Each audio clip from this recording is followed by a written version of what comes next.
Hey guys, this will be a tutorial for an elephant cell phone holder, and it's a do-it-yourself clay recipe. You'll need a half a cup of cornstarch, start in a microwave safe bowl, a 4-ounce bottle of glue. Stir that until it is as blended as it can be.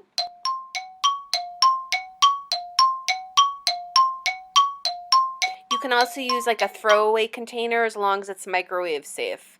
1 tablespoon of lemon juice and 2 tablespoons of, you can use any kind of oil like canola, safflower. I use vegetable oil. And then you're going to blend that until it is like an icing like consistency. Microwave it for 30 seconds, stir some more, microwave for another 30 seconds, and stir again until it's well blended.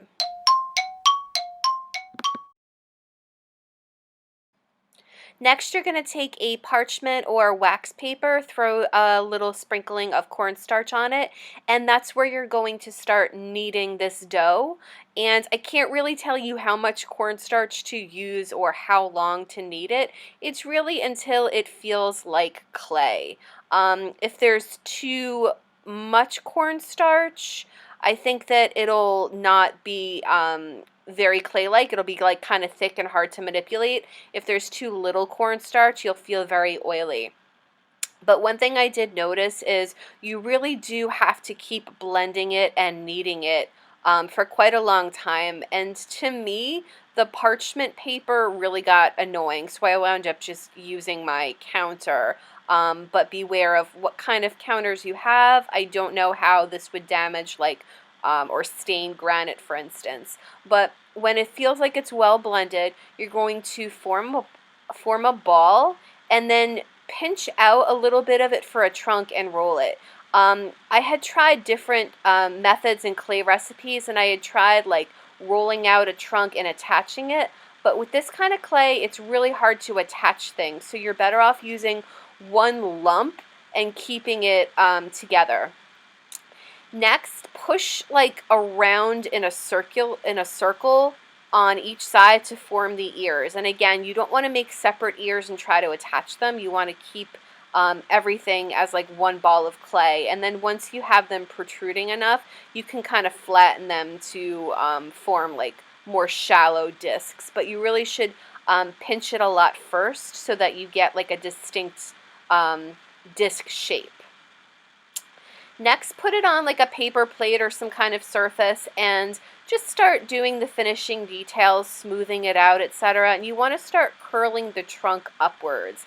And it's got to be like at least like a finger's width at the bottom so that you have room to put your cell phone. And prop it up with something. I used the cap of the glue bottle. A standard glue bottle is usually 4 ounces anyways, so you're going to use a whole bottle of glue anyway. Now you're going to leave it to dry outside. And what wound up happening was I thought it was a good idea to impale it on that glue top just to get the bottom to get some air. So I wound up experimenting with a few different recipes for clay, and they all really had the same problem. This is too thick for it to dry out nicely, and it winds up taking forever to dry and cracking. So once it's dry enough to handle, flip it over and start hollowing it out with your finger carefully. I had a hole in the bottom from my impaling it on the glue top, so it was easy to just kind of dig out a decent amount of clay. And then you use that clay to fill in all those cracks and give it a little bit more time to dry. And it winds up drying really nicely if you give it really a few days. It's a lot of clay, so give it at least 3 days to dry before you start to paint it. So paint it however you'd like. You can use acrylic paint, you can use house paints. I would definitely either do 2 coats of paint or prime it in something first in white. Like if you have white house paint or white primer, do that first. So paint it however you'd like. Be sure to give it time to dry in between coats. And then you can use like white colored paint to do details for eyes. I wind up using a pencil eraser. You know how pencils get really old, the erasers get hard and no good. So if you dip that in white paint It's perfect for making some circles for the eyes and the toes if you did want to paint it that way. And then I wind up mixing up a light bluish color to put some polka dots on the ears, and I use a Q-tip for that. Once it's completely dry, you can do some finishing touches, and a Sharpie's really good for that, or any kind of permanent marker. And I'm just tracing out the little nails for the feet and putting in some details for the eyes.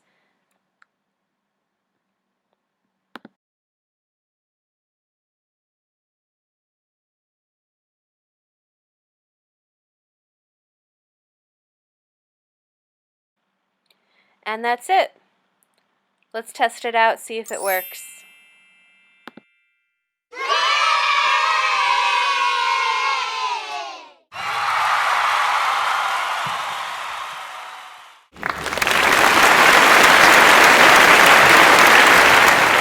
I hope you had fun. Happy Halloween week, guys.